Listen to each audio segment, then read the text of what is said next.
கர்த்தர் நல்லவர், பெரியவர், என்றும் மாறாதவர். இன்றைக்கும் உங்கள் வாழ்க்கையில் நல்லவராய் அற்புதம் செய்கிறவராக இருக்கிறார். ஒவ்வொரு நாளும் உங்களுக்கு என்ன தேவை அப்படின்றத அறிந்து அது எல்லாவற்றையும் நீங்கள் கேட்பதுக்கு முன்பதாகவே ஆயத்தம் பண்ணி உங்கள் வாழ்க்கையில் கொடுத்துடுறாரு. ஆகவே எதை குறித்தும் கவலைப்பட வேண்டாம். இன்றைக்கும் தேவனுடைய நன்மைகளையும் இரக்கத்தையும் நீங்கள் பார்த்து மகிழ்ச்சியாக இருப்பீர்கள். சங்கீதம் 30ஆம் அதிகாரம் 2வது வசனத்தில் இப்படி சொல்லப்பட்டிருக்கு: என் தேவனாகிய கர்த்தாவே, உம்மை நோக்கி கூப்பிட்டேன், என்னை நீர் குணமாக்கினீர். தாவீது தேவனுடைய இருதயத்திற்கு ஏற்ற மனுஷன் அப்படின்னு சொல்லி ஆண்டவரே சொல்லுகிறார். அந்த தாவீது தான் சொல்லுகிறார், நான் உம்மை நோக்கி கூப்பிட்டேன், நீர் என்னை குணமாக்கினீர். தாவீது தேவனுடைய இருதயத்துக்கு ஏற்ற மனுஷன் தான். அதனால் அவர் தப்பே பண்ணல, மிஸ்டேக்ஸே பண்ணலன்னு கிடையாது. நிறைய மிஸ்டேக்ஸ் அவர் பண்ணார், நிறைய தவறுகளை செய்தார்.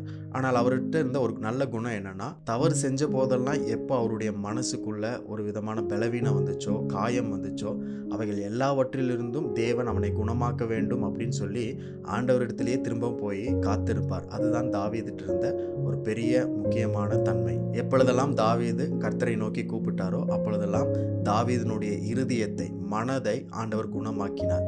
நம்மளுக்கு சரீர பிரகாரமான குணம் ஒரு சில நேரத்தில் தேவைப்படாமல் இருக்கலாம். ஆனால் அநேகர் மனதளவில், ஹார்ட்டில், மைண்டில் அவங்க ரொம்ப சிக்காக இருப்பாங்க, ரொம்ப பலவீனமாக நோய்வாய்ப்பட்டு இருப்பாங்க. அவங்களுக்கு குணம் தேவைப்படுகிறது, குணமாக்கப்பட வேண்டும். அதனால தான் ஒவ்வொரு நாளும் நம்முடைய மனம் குணமாக்கப்பட வேண்டும் அப்படின்னு சொல்லி ஆண்டவர்கிட்ட நம்ம கேட்கணும்.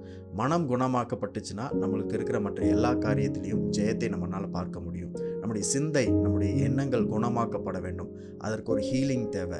காயத்தோடயே நம்மளால் வாழ முடியாது. We need healing every single day. Ask God to heal you and He will heal you right now. பொதுவாகவே நம்முடைய சரீரத்தில் ஏதாவது நோய் இருந்துச்சு, ஏதாவது சிக்னஸ் இருந்துச்சு அப்படின்னா அது நம்முடைய சரீரத்தில் வருகிறது கிடையாது. முதலாவது நம்முடைய மனதில் வருகிறது. மனதில் நம்ம குணமாக்கப்பட்டோம்னா நம்முடைய சரீரத்திலையும் நாம் குணமாக்கப்படுவோம். நிறைய பேர்த்துக்கு சரீரத்தில் குணமாக்கப்பட முடியாத காரியங்கள் இருக்குது அப்படின்னா அது சரீரத்தில் இருக்கிற பிரச்சனை மட்டும் கிடையாது, அவங்களுடைய மனதில், இருதயத்தில், எண்ணங்களில் இருக்கிற பிரச்சனை. எப்பொழுது அந்த மனம் குணமாக்கப்பட வேண்டும் நம்ம முடிவு எடுக்கிறோமோ, அதை தேவனிடத்தில் சொல்கிறோமோ, உடனடியாக மனதை குணமாக்குகிறார். மனதினுடைய குணம் தான் நம்மளுக்கு இருக்கிற மற்ற எல்லாவற்றினுடைய ஹீலிங்காக இருக்கிறது, குணமாக இருக்கிறது. இன்றைக்கும் தேவன் உங்களை சுகமாக்க வேண்டும், குணமாக்க வேண்டும் என்று ஆண்டவர்கிட்ட கேளுங்க. அப்படி கேட்கறது மூலம் தேவன் நம்மை குணமாக்குகிறார். எதனால் நம்ம இப்படி செய்யணும் அப்படின்னா, தேவனுடைய இருதயத்துக்கு ஏற்றவனாக இருந்த தாவீதை இப்படி தான் செய்தார். அதனால் நீங்களும் நானும் அப்படி செய்ய வேண்டியது ரொம்ப அவசியமாக இருக்கிறது. இன்றைக்கும் தேவன் உங்களை சுகமாக்குகிற, குணமாக்குகிற நாள். உங்களுடைய மனதின் மகிழ்ச்சி நல்ல ஔஷதமாக இருக்கிறது.